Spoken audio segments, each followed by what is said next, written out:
Welcome to Mega nine TV off the record.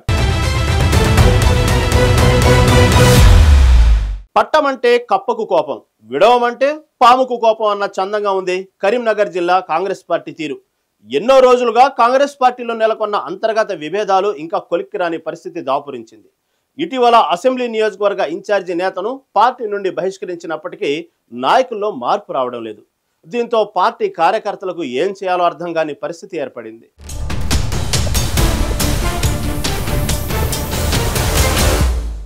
Karimnagar జిల్లా Congress party పరిస్థితి ఘోరంగా మారింది. రాష్ట్రంలో అధికారంలో ఉన్నామన్న సంగతి మర్చిపోతున్నారు ఆ పార్టీ నేతలు. జిల్లా నేతలతో పాటు నామినేటెడ్ పదవులు పొందిన వారు సైతం ఒంటెద్దు పోకడ్లు పోతున్నారు. దీంతో పార్టీలో సమన్వయం లోపించిందన్న ఆరోపణలు వస్తున్నాయి. అంతేకాదు, కార్యవర్గాన్ని కొత్తగా ఏర్పాటు చేద్దామన్నా జిల్లాలోని ఎమ్మెల్యేలు, మంత్రులు కూడా ముందుకు రావడం లేదు. దీంతో కరీంనగర్ జిల్లా కాంగ్రెస్ పరిస్థితి గందరగోళంగా మారింది. నాయకులు, కార్యకర్తల మధ్య సమన్వయం లేకుండా పోవడంతో చాలా మంది పార్టీ వీడే పరిస్థితి ఏర్పడింది.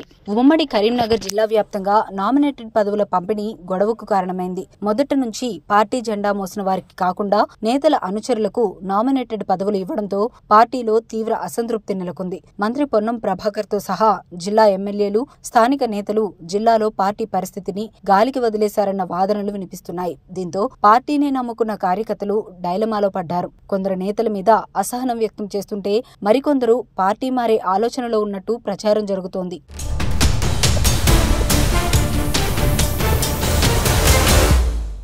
జిల్లా అధ్యక్షుడిగా ఉన్న మానకొండూరు ఎమ్మెల్యే కవ్వంపల్లి సత్యనారాయణ మీద పార్టీలో తీవ్ర అసహనం నెలకొంది. ఎమ్మెల్యేగా ఉంటూ జిల్లా అధ్యక్ష పదవిలో ఉండటంపై స్థానిక నేతలు మండిపడుతున్నారు. ఇక జగిత్యాల జిల్లాలో కూడా ఇదే పరిస్థితి కొనసాగుతోంది. ధర్మపురి మంత్రి అడ్లూరి లక్ష్మణ్ సైతం డీసీసీ అధ్యక్ష పదవిలో ఉండటంపై కూడా కార్యకర్తల నుంచి నిరసన వ్యక్తమవుతోంది. ఈ ఇద్దరు పార్టీ బలోపేతం కోసం పనిచేయడం లేదన్న ఆరోపణలు వస్తున్నాయి. ఓవైపు రాష్ట్రంలో కాంగ్రెస్ పార్టీ అధికారంలో ఉన్న ఉమ్మడి కరీంనగర్ జిల్లాలో పార్టీ కీలక పదవులు ఇంకా భర్తీ కాలేదు. దీంతో జిల్లా నేతలు తీవ్ర అసంతృప్తితో ఉన్నారు. పదవులపై ఆశ వదులుకున్న వారు బీఆర్ఎస్, బీజేపీల వైపు చూస్తున్నారు. ఇదే జరిగితే ఉమ్మడి కరీంనగర్ జిల్లాలో కాంగ్రెస్ పార్టీ భవిష్యత్తు ప్రశ్నార్థకంగా మారడం ఖాయంగా కనిపిస్తోంది.